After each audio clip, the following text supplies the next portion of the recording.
We're glad to be here for a large session today. Obviously, a topical situation, and we're glad to have Jun Palafox here. I'll describe Jun a bit for us. Architect and urban planner, and recently elected the president of the Management Association of Philippines, the nation's arguably the most prominent business association. He's led his architectural design and planning firm and projects in 33 countries over the past 21 years.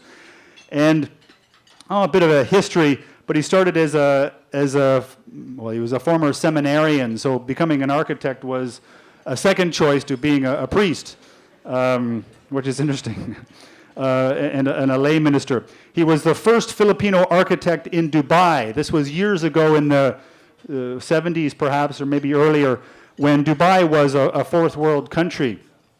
And he was part of the group that helped that state move forward and move from a fourth world country into a first world country in a space of, 15 years or so. He wasn't responsible for what's happened more recently. There are difficulties, but in the early days it made a strong difference. One bit of thing that I found interesting a few years ago, and Jun said it was okay for me to tell this story, but he was approached by certain officials within BIR, the Bureau of Internal Revenue, for a bribe. And he said, well, let me think about it. So what he did is he went back and contacted the National Bureau of Investigation, and they asked him to set up a sting.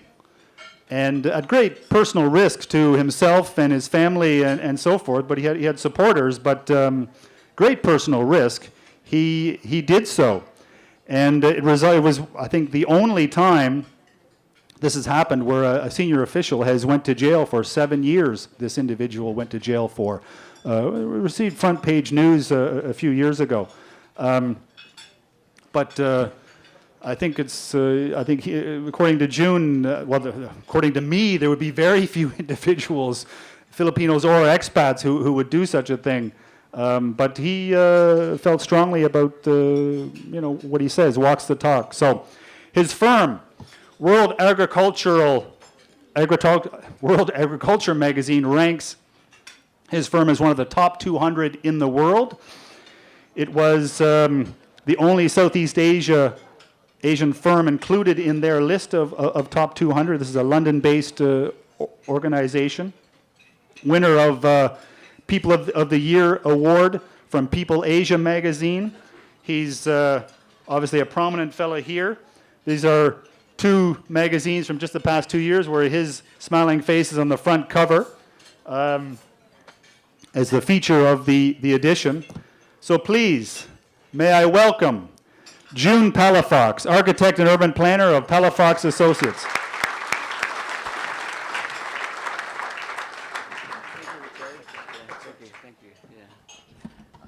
Thank you, Richard, for the generous introduction, and thank you for being here and for waking up so early and had to queue up. And sorry for that. Thanks for inviting me here. And I have a lot of friends here, even many members of the Management Association of the Philippines are here. And not everybody was mentioned, like Robinson's Land was the first to arrive, and welcome.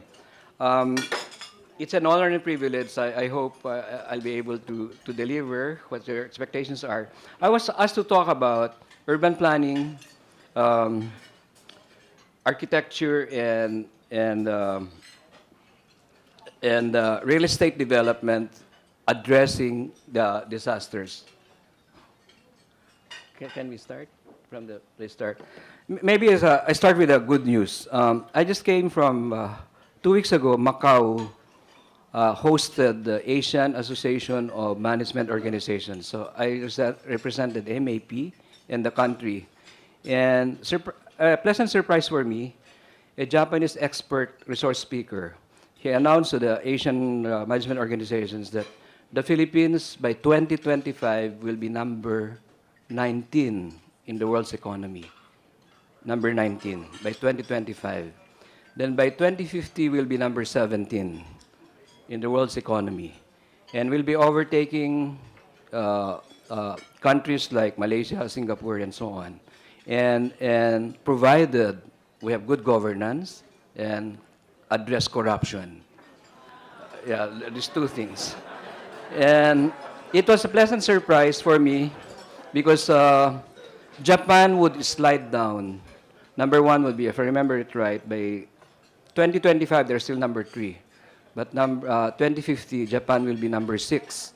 They will be overtaken by, of course, China. China will be number 1, US number 2, number 3 would be India, number 4, Russia or Brazil, and number 6 would be Japan. And Indonesia and the Philippines will be in the top 20. But we have to address good governance and corruption. Yeah. And I was asked to present the Philippines, and I told them, the clarion call of the president, I hope it's not just a slogan. When there's no corruption, there's no poverty. And I know the expectations are very high. And the Management Association of the Philippines, maybe one reason why an architect was elected, we came out with what would be the theme for this year. I'll be president only for 1 year. The first non-MBA graduate, non-finance guy, just an architect to head the 60-year-old organization. I put forward our theme for this year, designing an architecture of integrity for our country, or planning a nation without corruption. After I was elected president, they asked me to drop the words architecture and planning because I happen to be an architect and urban planner. So the theme of the Management Association of the Philippines right now for this year is mapping a culture of integrity, addressing the country's 3 major challenges. Corruption, number 1. Hopefully we'll have good governance. Number 2 is criminality. We hope we'll have better peace and order. Number 3 is addressing climate change. We'll hope we'll have a better protected and enhanced environment. Because, and in Macau, the AMO, Asian Association of Management Organization, they asked me how could that be? Philippines number 17 by 2050, number 19 by 2050, and explained to them, we used to be number 2 in Asia after Japan, 1935 till 1950s. And I think that's why the Asian countries voted Asian Development Bank to locate in the Philippines. And we're competing against the Shah of Iran, very financially capable, and Tokyo.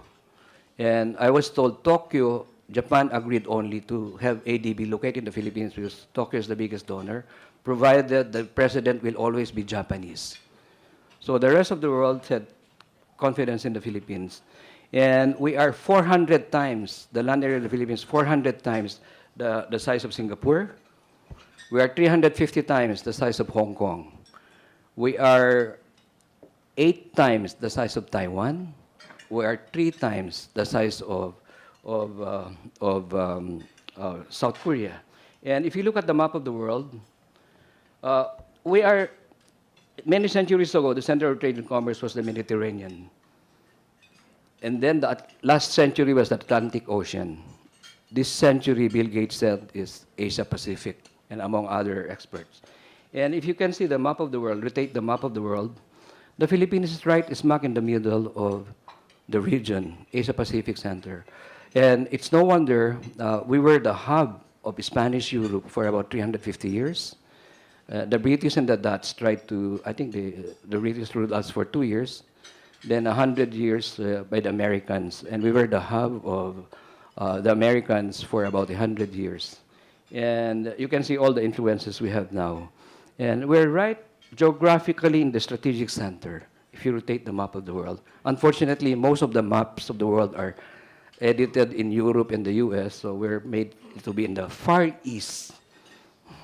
So, it's more strategically located than even Singapore or Hong Kong or Malaysia or Indonesia. Just location, location, location. We have a lot of real estate developers here. And also in Southeast Asia, we're a gateway to and from the Pacific, both sides of the Pacific. And we are number 1 in the world in marine biodiversity. We're now number one in sailors. We've overtaken the Greeks. I like to believe we're number one in musicians. Any hotel elsewhere in the world, you see a Filipino band. I was told we're number two in the world in BPOs and call centers. We've overtaken many countries. And I was told the voice call center, I don't know how true this is. We may have overtaken India already. I have to, we have. Yeah, thank you. So we have overtaken the voice call centers. And then we have the third longest shoreline in the world, longer than that of the USA. Many countries, they go to war because they don't have enough waterfront, like Iraq invading Kuwait.